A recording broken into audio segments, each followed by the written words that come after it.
Bonjour à tous et bienvenue sur Weblex TV. On va s'intéresser à la création d'une holding de reprise. Aujourd'hui, une solution à étudier lorsqu'on reprend une entreprise, puisque dans le cadre donc de ces reprises d'entreprise, il arrive de plus en plus fréquemment que les repreneurs optent donc pour cette solution, pour la création d'une société holding de reprise. Pour évoquer ce sujet, aujourd'hui en plateau, nous avons Adeline Pichon, avocat chez Horatio, et Hugues Fradin, qui est expert comptable chez Strego. Bonjour à tous les deux. Bonjour. Et bienvenue sur notre plateau. La première question, elle est pour vous. Adeline Pichon, pouvez-vous déjà nous rappeler tout simplement ce qu'est une société de holding? Oui, tout à fait. Alors, une société holding, c'est une société traditionnelle qui a simplement pour vocation, pour objet social, de détenir des participations au sein d'autres sociétés, sociétés qu'on va appeler des filiales. Schématiquement, il faut distinguer deux types de sociétés. D'une part, les sociétés dites passives, holding pures, qui ont pour vocation simplement de détenir des participations au sein des filiales. Et puis, de l'autre côté, les holdings dites actives ou impures, et on peut aussi les voir d'ailleurs sous la dénomination holding animatrice. Ces holdings vont quant à elles, outre détenir des participations, vont également proposer un certain nombre de services administratifs, comptables, juridiques, éventuellement financiers, voire immobiliers.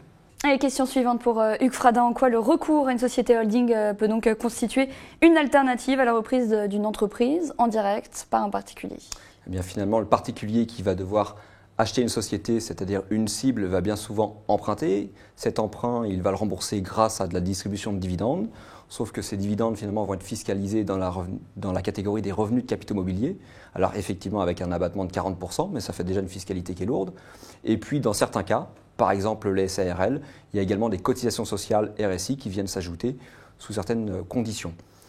Un autre inconvénient de ce type de fiscalité à titre privé, c'est la problématique de la déductibilité des intérêts d'emprunt, puisque finalement ceux-ci ne sont pas déductibles, sauf à opter pour les frais réels.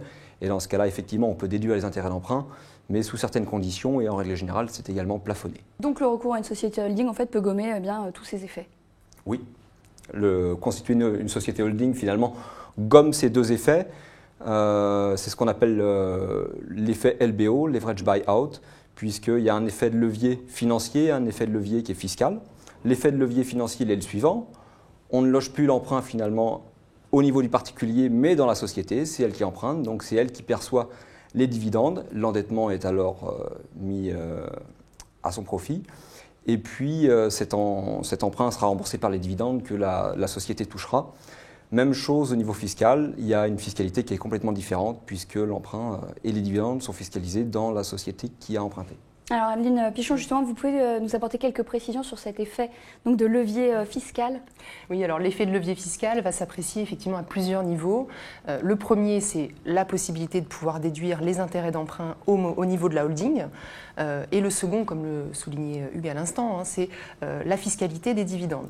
Les dividendes qui sont perçus par la holding vont être exonérés d'impôts à hauteur de 95% de leur montant. Ça, c'est ce qu'on appelle le régime mère-fille. Ce régime est applicable à partir du moment où une holding détient plus de 5% des participations de la fille.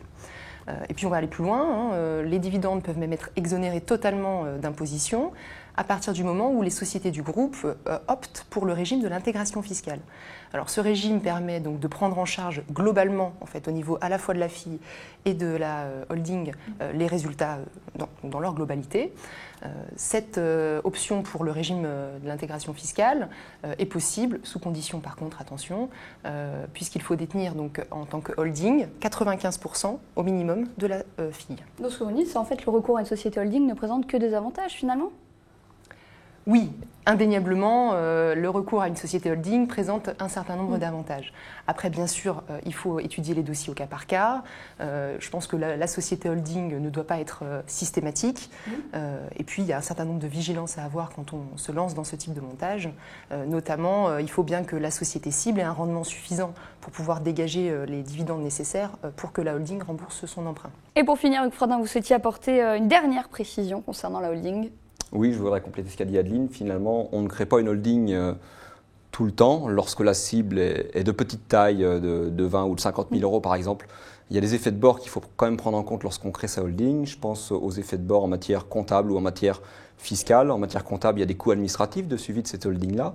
Et puis en matière fiscale, Il y a des régimes particuliers en matière de TVA ou de taxes sur les salaires, puisque finalement, l'essentiel des produits de la holding, ce sont des produits à caractère financier. Donc il y a des règles particulières en matière de récupération de TVA pour ce type de société. Néanmoins, il y a des moyens et des solutions qui existent pour atténuer ces contraintes et donc garder tous les bénéfices et l'attrait de la holding. Merci à tous les deux d'être venus nous parler donc de cette holding de reprise sur notre plateau. On se retrouve évidemment très vite sur Weblex TV.